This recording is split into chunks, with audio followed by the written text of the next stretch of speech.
हार्दिक शुभकामनाएं और बधाई इस प्रेस कॉन्फ्रेंस पे। हम 3 दिवसीय महिला कांग्रेस की प्रोग्राम के लिए यहाँ पर आए और हमारी प्रेसिडेंट इंदु पवार जी भी साथ हैं, हमारी 2 टाइम की काउंसलर भी साथ हैं और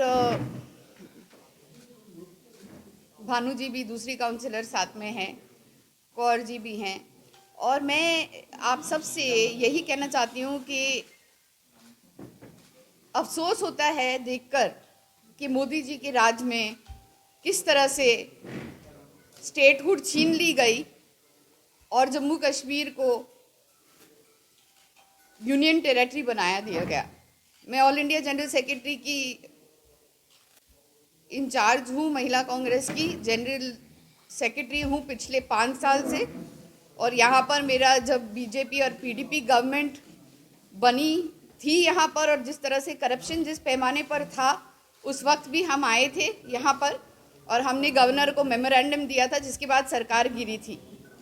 और उसके बाद कथुआ हुआ, पुलवामा हुआ, 370 हुआ, लगातार लॉकडाउन रहे। और जिस तरह से आप सब ने देखा कि मिलिटेंसी का अटैक आए दिन होते रहता है, हम यहीं पर ही नहीं पूरे हिंदुस्तान में नेशनल टेलीविज़न पे देखते हैं कि किस तरह से आए दिन ये सब होता रहता है।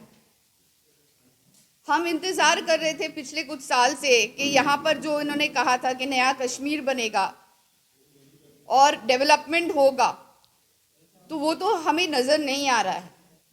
और जिस तरीके से इन्होंने डीलिमिटेशन का इन्होंने अनाउंस किया है, वो भी अभी सार्वजनिक तौर पे नहीं हुआ है और कुछ लोगों के द्वारा बाहर निकली है रिपोर्ट। पता चल रहा है कि जिन्होंने भी वो देखा है कि किस तरह से बदलाव हुआ है, परिसीमन किस तरह से बदली है गई है, उस चीज़ से लोग नाखुश हैं। जब हम पहले दिन यहाँ पहुँचे तो हम सुचेतगढ़ गए थे और सुचेतगढ़ के वासियों से हम मिले, मुलाकात हमने की, वहाँ पर उनके स्थानीय लोगों से बातचीत की और वहाँ पर उनकी दुख तकलीफ़ और दुविधाएं देखी कि किस तरह से महिलाओं को, बच्चों को वहाँ पर शेलिंग्स झेलना पड़ता है और इतनी मुसीबत होती है उनको रोज़मर्रा। फिर भी गवर्नमेंट ने उनको कोई ऑल्टरनेट अकोमोडेशन नहीं दिया है सरकार ने, मौजूदा सरकार ने, और उनको आए दिन ये मुसीबतों का सामना करना पड़ता है, उनके पास कोई चारा नहीं होता। और अब तो सुचेतगढ़ को डीलिमिटेशन में उनकी असेंबली सेगमेंट को भी छीन लिया गया। तो ये उनके लिए, उनके तरफ से उनको एक फीलिंग है अपने मन में कि ये बहुत ही सरासर नाइंसाफ़ी हुई है। हमने देखा तो हमारी महिला कांग्रेस की स्टेट एग्जीक्यूटिव मीट थी, पूरे दिन की मीट थी, प्रेस कॉन्फ्रेंस भी थी। कल हम भावे वाली माता की मंदिर भी गए, बुड्ढन बाबा के मज़ार पे भी गए और साथ साथ में हम बाल आश्रम भी गए, दूसरी जगहों पे भी गए, वृद्ध आश्रम गए। और हमने देखा कि महिलाओं की हालत, ये लोग कहते हैं बेटी बचाओ बेटी पढ़ाओ, लेकिन बेटी कहीं नहीं बच पा रही है। जिस तरह से एसिड अटैक्स रिसेंटली हुए हमने देखा और जिस तरह से महिलाओं पर अत्याचार हो रहा है, जिस तरह से आशा वर्कर्स को भी इतने वक्त काम करने के लिए मजबूर किया जाता है। 2000 रुपये उनको कहते हैं कि देंगे, लेकिन वो भी 2000 रुपये उन्हें वक्त पे मिलते नहीं हैं। और उसके अलावा जो दूसरी भी वर्कर्स है, चाहे वो आंगनवाड़ी वर्कर्स हो या फिर ऐसी महिलाएं हैं जो विडो हो जाती हैं, तो गवर्नमेंट ने सिर्फ 40 साल के ऊपर की आयु की महिलाओं के लिए पेंशन रखी है। लेकिन अगर वो 40 साल के आयु से नीचे होंगी, जो कि लाजमी है कि जम्मू कश्मीर में जिस तरह से लोग मारे जाते हैं, तो उसके बाद लड़कियां बहुत जल्दी, बहुत कम उम्र में विधवा हो जाती हैं और बहुत सारी ऐसी हैं जो बिलो पॉवर्टी लाइन भी है। तो हमारी काउंसिलर्स जो यहाँ पर आई हैं, वो लगातार इस मुद्दे को उठाती हैं कि इनको ज़्यादा इनकी पेंशन बढ़ाई जाए, उम्र कम रखने के बाद जिस तरह से 40 साल के ऊपर के लोगों को पेंशन मिल रही है, उस तरह से आयु में 40 साल के नीचे भी मिलनी चाहिए। और ऐसी बहुत सारी समस्याएं हैं जो महिलाओं को लगातार झेलनी पड़ती हैं।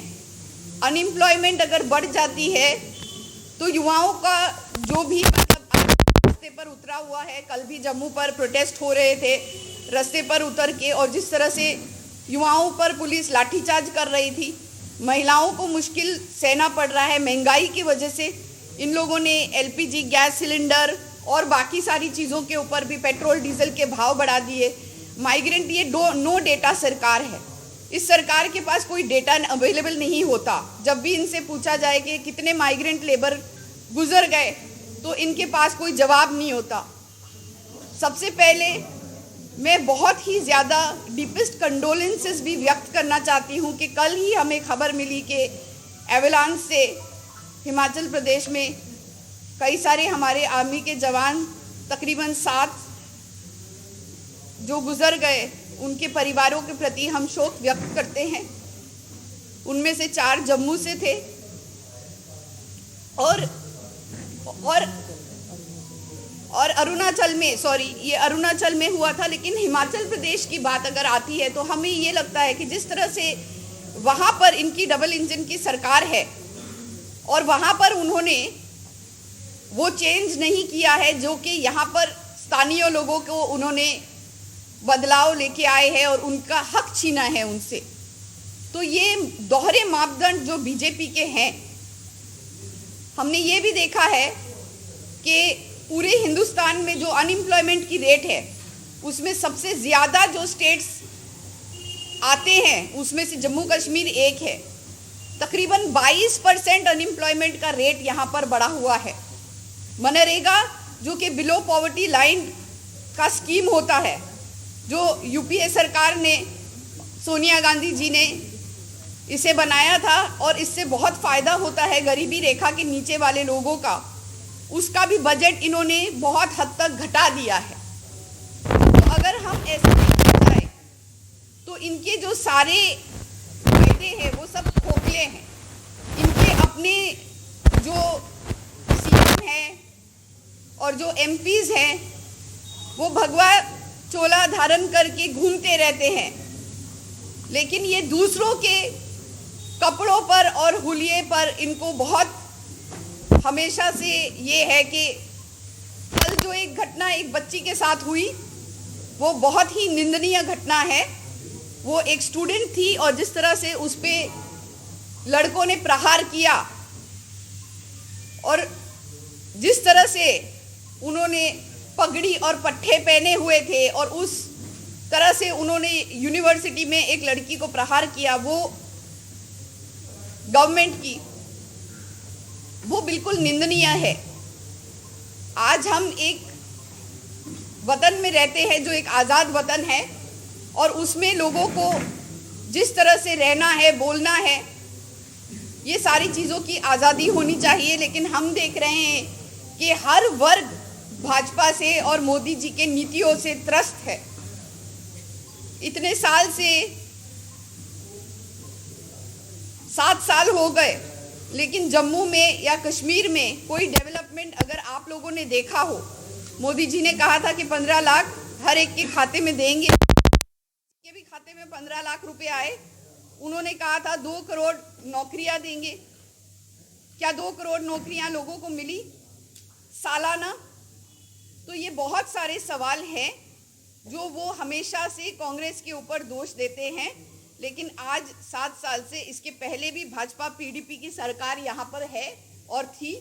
डिलिमिटेशन से भी जो बाहर निकल के आया है वो बहुत ही लोग इससे नाखुश हैं। तो इसीलिए मैं आप सबसे गुजारिश करती हूँ कि अब आवाम और जनता यहाँ की डिसाइड करेगी। हर वर्ग इनसे त्रस्त है, चाहे वो महिलाएं हो, चाहे वो किसान हो।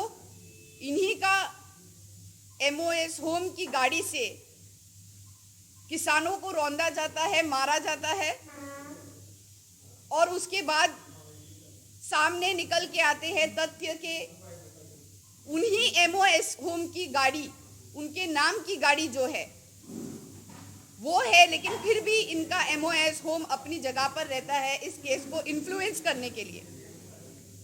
तो